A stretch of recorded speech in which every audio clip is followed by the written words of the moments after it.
नंदिनी जी, आप हमें अपने बारे में बताइए। सर, मेरा नाम नंदिनी है। मैं फतेहपुर जिले की निवासी हूँ। हमने अपनी ग्रेजुएशन तक की पढ़ाई फतेहपुर से की है और हमने अपना एलएलबी इलाहाबाद यूनिवर्सिटी से पूरा किया है। इलाहाबाद यूनिवर्सिटी से। और कुछ बताना चाहेंगे अपने बारे में? सर, मेरे पिता रिटायर्ड फॉरेस्ट ऑफिसर हैं और मेरी माता जी हाउस वाइफ। ओके। नंदिनी जी, आपका मीडियम हिंदी है, इंग्लिश है? सर, मेरा मीडियम हिंदी है लेकिन हम इंग्लिश मीडियम जाने की कोशिश कर रहे हैं। ओके। नंदिनी जी, आप मुझे बताइएगा,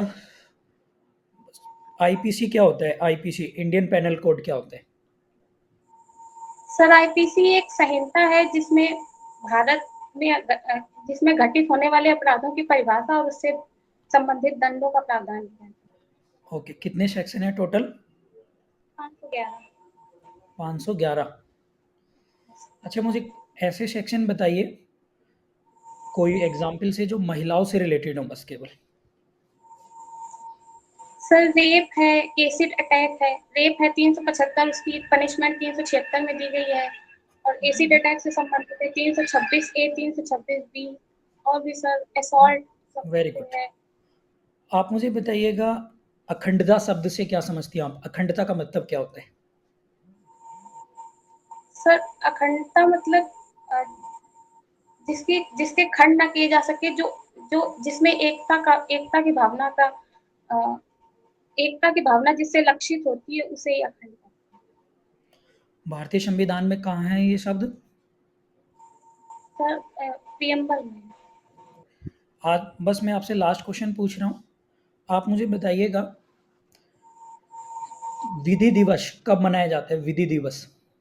26 नवंबर। चलिए, very good. Please continue, respected Ravi sir. Okay. Nandini, ये बताइए कि प्रोसीजरल लॉ क्या होता है और ये कैसे काम करता है, how it works. Sir, procedural law हमें बताता है कि हम अपने राइट्स को कैसे कोर्ट में इन्फोर्स करा सकते हैं। वो हमें उसकी विधि प्रदान करता है, जबकि ओके। सब्सटेंटिव हमारे राइट्स के बारे में बताता अच्छा, तो जैसे कि आकांक्षा नंदिनी आपने बताया कि जो आपका प्रोसीजरल लॉ होता है वो आपके राइट्स को लेकर बात करता है और वो ये बात करता है कि आप कोर्ट के माध्यम से कैसे आप उसको इन्फोर्स करा सकते हैं। तो आप सीआरपीसी के उन प्रावधानों का भी जिक्र लगे हाथों कर दीजिए जहां पर आप अपने राइट्स को इन्फोर्स कराने के लिए डिफरेंट कॉम्पिटेंट कोर्ट को अप्रोच कर सकती हैं, और वो कितने टाइप्स की हैं। है। हाई कोर्ट है, कोर्ट ऑफ सेशन है, जुडिशियल मजिस्ट्रेट फर्स्ट क्लास है, और मेट्रोपॉलिटन मजिस्ट्रेट है, एग्जीक्यूटिव मजिस्ट्रेट की कोर्ट है। ओके। ये बताइए नंदिनी कि जुडिशियल मजिस्ट्रेट फर्स्ट क्लास और मेट्रोपॉलिटन मजिस्ट्रेट में क्या डिफरेंस होता है। सर, जुडिशियल मेट्रोपॉलिटन मजिस्ट्रेट उस स्थान पे होता है जिसको राज्य सरकार ने एक मेट्रोपॉलिटन एरिया सेक्शन 8 के अंतर्गत डिक्लेयर किया होता है। उस स्थान पे जो मजिस्ट्रेट होता है उसे मेट्रोपॉलिटन मजिस्ट्रेट कहते हैं। और जो अदर स्थानों पे होते हैं उनको जुडिशियल मजिस्ट्रेट फर्स्ट। चलिए, तो अगर मैं आपसे ये पूछूं कि मेट्रोपॉलिटन स्टेट डिक्लेयर करने के लिए या एरिया डिक्लेयर करने के लिए किस पॉपुलेशन की रिक्वायरमेंट होती है, तो आपका क्या जवाब होगा। Sir, 1 million. 1 million, and 1 million equal to how many lakhs. 10 lakhs। 10 lakhs, okay. Akanksha, ये बताइए कि भारतीय साक्ष्य अधिनियम में रिफ्रेशिंग ऑफ मेमोरी के बारे में जिक्र किया गया है, किस बारे में ये बात करता है। Sir, refreshing of memory section 159 160 में इसका प्रावधान है। सर, इसमें बताया गया है कि यदि कोई पुलिस ऑफिसर जब कोर्ट में आता है, वो क्योंकि उसको बहुत सारे केसों के बारे में जांच पड़ताल करनी पड़ती। अगर वो भूल जाता है कि उसने उस केस में क्या अन्वेषण किया था, क्या क्या चीजें हुई थी, तो वो कोर्ट से परमिशन लेके उस केस डायरी को देख सकता है और अपनी मेमोरी रिफ्रेश कर सकता है कि उस टाइम क्या हुआ। चलिए, केस डायरी से संबंधित कौन सा प्रावधान आपके सीआरपीसी का है। सर, 172। 172, ओके। ये बताइए नंदिनी कि आमतौर पे भारतीय साक्ष्य अधिनियम में वो कौन कौन सी परिस्थितियां हैं जहां पर एक व्यक्ति अपनी प्रॉपर्टी को डिफेंड करने के लिए सामने वाले व्यक्ति की हत्या भी कारित कर सकता है, और वो परिस्थितियां कौन कौन सी हो सकती हैं। आईपीसी से पूछ रहे हैं। जी हाँ। रॉबरी में, सर सेक्शन 103 में दी गई है, रॉबरी है, हाउस ब्रेकिंग बाय नाइट है, मिसचीफ बाय फायर है, थेफ्ट है, हाउस ट्रेसपास है। इसमें अब उसको ऐसा लग रहा है कि उसे उसका ग्रीवियस हर्ट हो सकती है और वो पब्लिक अथॉरिटी की मदद। चलिए नंदिनी, आखिरी सवाल बताइए कि थेफ्ट के 5 आवश्यक तत्व कौन-कौन से हैं? सर थेफ्ट के लिए आवश्यक तत्व है सबसे पहले कि मूवेबल प्रॉपर्टी होनी चाहिए, वो प्रॉपर्टी किसी और के पोजेशन में होनी चाहिए, एक्यूज द्वारा उस प्रॉपर्टी का मूवमेंट होना चाहिए, मूवमेंट डिसऑनेस्ट इंटेंशन से होना चाहिए और मूवमेंट विदाउट उसकी परमिशन से होना चाहिए। 5 आवश्यक। चलिए नंदिनी, बहुत-बहुत शुक्रिया। अब मैं मम्मी जैन सर से निवेदन करूँगा कि वो आपको फर्दर कंटिन्यू करेंगे। शुक्रिया। नन्नी जी, क्या आपने जीरो एफआई का कंसेप्ट सुना है? सर सुना है। जी बताइए क्या होता है ये? सर नॉर्मली जब कोई एफआईआर दर्ज की जाती है तो उसका एक नंबर दिया जाता है, लेकिन जब कोई एफआईआर जिस स्थान पर ऑफेंस घटित हुआ उससे कहीं और दर्ज की जाती है तो उस एफआईआर को 0 नंबर दे दिया जाता है, ताकि जब वो अपने मूल पुलिस स्टेशन में तो दर्ज की नन्नी, जाती आपने नहीं सुना। अच्छा, ये एनसीआर बेसिकली होता क्या है? है। NCR sir, NCR non cognizable offence में सेक्शन 155 में सीआरपीसी में बताया गया है। इसके बारे तो में क्या यदि संज्ञेय अपराध में हम एनसीआर लिखवाना चाहते हैं तो क्या एनसीआर रिकॉर्ड की जा सकती है? नहीं सर, कॉग्निजेबल में केवल एफआईआर होती है। अच्छा, ये बताइए कि यदि कॉग्निजेबल ऑफेंस में हमें कंप्लेंट लिखवानी है तो क्या कंप्लेंट हो सकती है? कंप्लेंट सर मजिस्ट्रेट के पास होती है। तो क्या कॉग्निजेबल ऑफेंस में कंप्लेंट की जा सकती है? ओके, तो ये बताइए कि यदि एक एफआईआर लॉन्च होने के बाद इन्वेस्टिगेशन ऑफिसर ये पाते हैं कि वो ऑफेंस नॉन कॉग्निजेबल ऑफेंस है, तो दंड प्रक्रिया संहिता में इसके लिए क्या प्रक्रिया बताई गई है? सर इससे संबंधित सेक्शन 2D का एक्सप्लेनेशन बताता है कि वो डीम्ड कंप्लेंट मानी जाएगी और वो पुलिस ऑफिसर कंप्लेनेंट माना जाएगा। ओके। अच्छा, ये बताइए कि यदि हम कल्पेबल होमिसाइड और मर्डर की बात करते हैं तो इन दोनों के बीच में कैसे आप अंतर देखते हैं? सर इन दोनों के बीच में अंतर की बात करें तो डिग्री ऑफ नॉलेज और इंटेंशन का अंतर होता है। हालांकि जो कल्पेबल होमिसाइड होता है वो जीनस होता है, उसी में जब एडिशनल एलिमेंट इंटेंशन और नॉलेज के ऐड कर दिए जाते हैं तो वो मर्डर में कन्वर्ट हो जाता है। मर्डर में कन्वर्ट हो जाते हैं यदि आप ओके। अच्छा, ये बताइए कि जो प्री बार्गेनिंग का कंसेप्ट है वो क्या है? सर प्री बार्गेनिंग का कंसेप्ट 2005 के अमेंडमेंट से सीआरपीसी में जोड़ा गया। सेक्शन 21 सॉरी सर, चैप्टर 21 ए में सेक्शन 265 ए टू 265 एल तक इसके प्रावधान है। सर इसमें बताया गया है कि जो ऑफेंस जिनकी पनिशमेंट 7 साल तक की है उनमें प्री बार्गेनिंग हो सकती है और एप्लीकेशन कोर्ट को ये कंसेप्ट हमने कहाँ से अडॉप्ट किया है नन्नी जी? सर अमेरिका से किया है। अमेरिका से किया। अच्छा, ये बताइए कि साक्ष्य विधि में स्वीकृति का कंसेप्ट है एडमिशन का, वो क्या है? सर स्वीकृति सेक्शन 17 में डिफाइन है। सर उसमें बताया गया कि ऐसे स्टेटमेंट जो एक इन्फ्रेंस ड्रॉ कराते हो फैक्ट इन इशू या रिलेवेंट फैक्ट से रिलेटेड तो उन्हें एडमिशन कहते हैं। तो आप क्लैरिफाई करें, इस बात को समझ में नहीं आ रही बात। सर जो कोई व्यक्ति अगर कोई स्टेटमेंट देता है और वो स्टेटमेंट फैक्ट इन इशू या रिलेवेंट फैक्ट से संबंधित कोई इन्फ्रेंस ड्रॉ करते हैं। ओके, ये बताइए कि ये रेलेवेंट फैक्ट क्या होता है? सर रिलेवेंट फैक्ट सेक्शन 3 में डिफाइन किया गया है। सर अगर कोई भी फैक्ट जो है वो सेक्शन 5 से 55 तक के प्रोविजंस में लाई कर जाता है तो उसे रिलेवेंट फैक्ट कहते हैं। ठीक है Nandini, thank you so much. मैं सतीन सर से रिक्वेस्ट करूंगा कि इंटरव्यू को प्रोसीड करें। नन्नी जी कंफर्ट है आप आगे?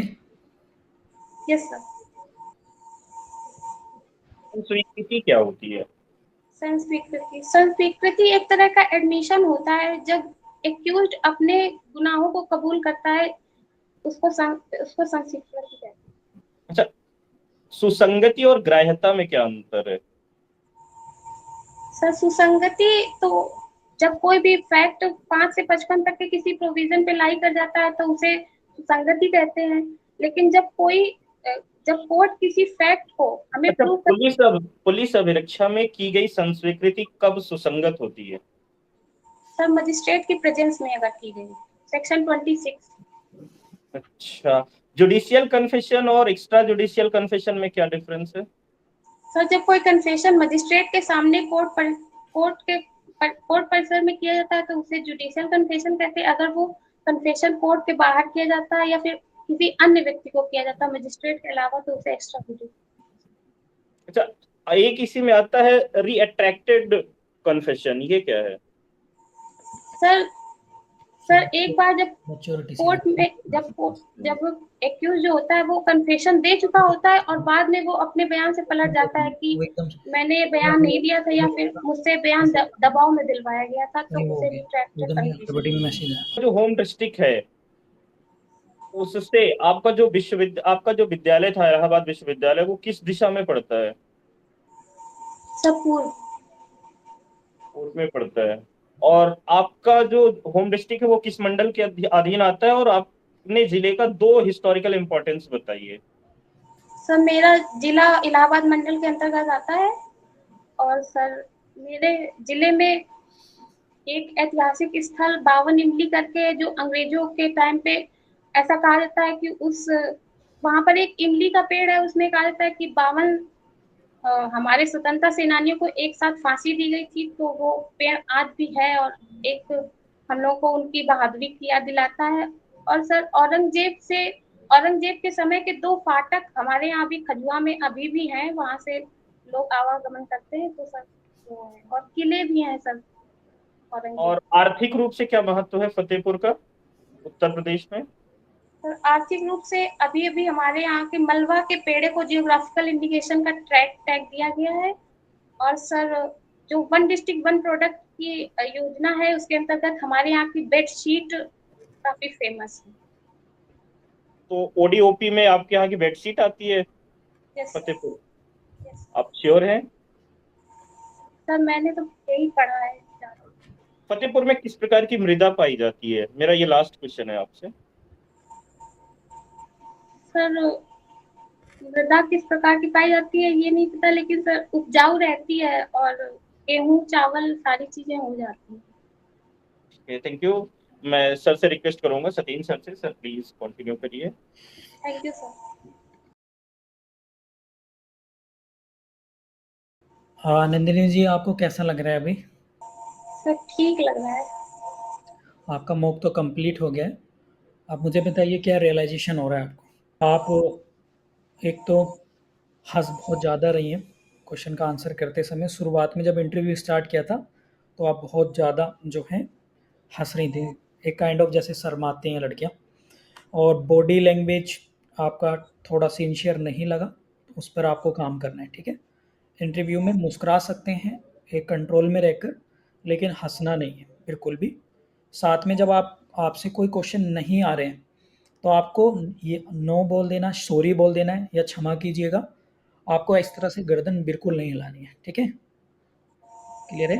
हालाँकि ये ऑनलाइन इंटरव्यू है, जो हम लोगों ने नोटिस करा वो हमारे टीचर्स भी अभी बताएँगे। तो आपको वहाँ पर बहुत ही पॉजिटिव हाव-भाव रखते हुए आदरपूर्वक सॉरी बोलना है, ठीक है? ऐसे गर्दन नहीं हिलानी है। और आप लिप्स को बार-बार मूव कर रही हैं ज़्यादा, उस पे थोड़ा कंट्रोल करना है। एंड आँखें बहुत जल्दी-जल्दी ब्लिंक करती हैं आप, इस पर थोड़ा-सा आपको ध्यान से रखना है। एक तीसरा ये कि आप ऊपर भी देख रही हैं, क्वेश्चन जब रिकॉल करती हैं माइंड में, याद करने की कोशिश या आंसर देते वक़्त, तो प्लीज़ आप कोशिश करें कि पूरा आई कॉन्टैक्ट सभी पैनलिस्ट पर आपका बना रहे, ठीक है?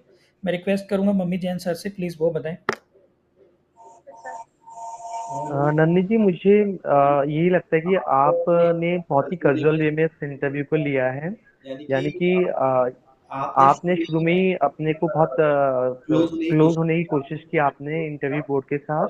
और कभी कभी आपसे ये क्वेश्चन पूछा जा सकता है कि यदि आप इतने जॉली नेचर को अपने शो करेंगे कि आप इतना सीरियस प्रोफेशन कैसे हैंडल कर पाएंगे? फिर आप एक जिम्मेदारी भरी जॉब है ये, तो यदि आपका यही जॉली नेचर रहा तो फिर आप कैसे इतने जो जितनी सीरियस जॉब है उसे कैसे हैंडल कर पाएंगे? तो मुझे लगता है ये आपके लिए ड्रॉबैक जाने वाला है। दूसरी बात ये है कि आपका जो बॉडी लैंग्वेज है वो यानी कि आपका जो फेस है काफी इधर-उधर हिल रहा है, आँखें कहीं और जा रही हैं, लिप्स के बारे में सत्येंद्र सर ने बताया कि वो थोड़ा-सा प्रोफेशनल नहीं लग रहा है।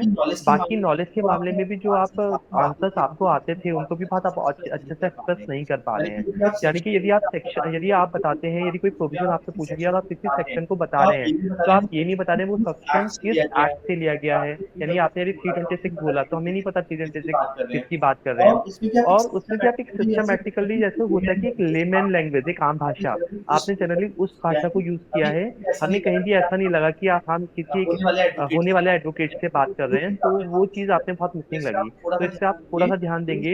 एक जगह रवि सर ने आपसे क्वेश्चन पूछा और आपने सिर्फ अपनी गर्दन हिला दी, यानी आपने बोलने की ज़हमत भी नहीं उठाई।